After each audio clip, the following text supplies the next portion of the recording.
جشن آتا ہے دھمالے ڈالتے ہیں، جب سوگ آتا ہے تو اپنے آپ کو لولوان کر لیتے ہیں۔ آج پیروان امامت کے دن، آئمہ کے دن بڑے جوش خروش سے مناتے ہیں۔ جتنا جوش آئمہ کے سوگ میں اور آئمہ کے متعلق جشن میں ہے، اتنی ہی لا تعلق امامت سے ہے۔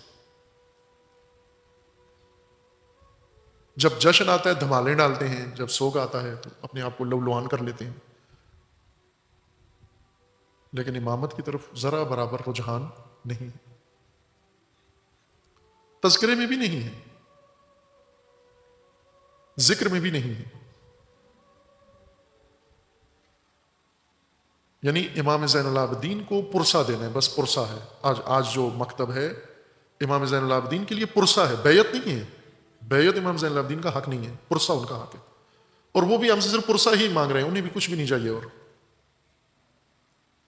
یعنی نعوذ باللہ ہم نے یہ تاثر دیا ہوا ہے کہ خود امام بھی امامت سے گویا دستبردار ہیں۔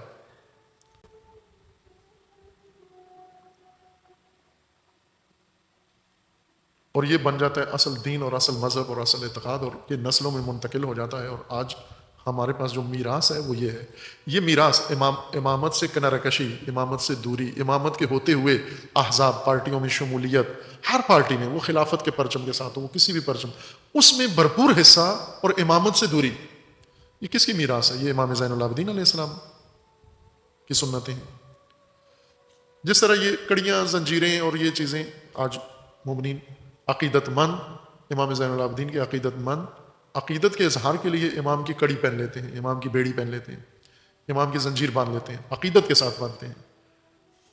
یہ تو خود ان میں سے تو کوئی بھی امام زین العابدین کی سنت نہیں ہے۔ امام نے تو نہیں اپنے آپ کو کڑیاں پہنائی، دشمنوں نے، امام کے دشمنوں نے امام کو کڑیاں پہنائی۔ اب بیچ میں ایک امام زین العابدین کی سنت بھی احیاء کریں آپ۔ عام لوگوں کا رویہ، عام تشیع، عام افراد امام زین العابدین کو پرسہ دینا ہے۔ اس وقت جو تھے وہ پرسہ بھی نہیں دیتے تھے، وہ پرسے کے لیے بھی نہیں آئے، کوفہ سے کوئی بھی پرسہ دینے نہیں آئے، مدینہ سے کوئی پرسہ دینے نہیں آئے۔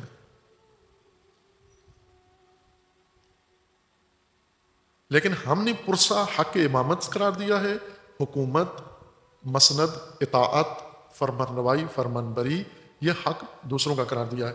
لہٰذا اب ایک قسم کی تاریخ سنت بن گئی کہ جب بھی امامت کے علاوہ کوئی پارٹی میدان میں آئے گی، شیعہ بڑھ چڑھ کر پرجوش طریقے سے اس میں شریک ہوگا، لیکن جب امامت کا دن آئے گا سوگ و جشن کا، وہاں بھرپور جشن میں شرکت کرے گا، لیکن یہ حصہ امامت کا، امامت کی طرف پلٹانا نہیں ہے۔ اس طرح تو ہزاروں سال اور گزر جائیں گے،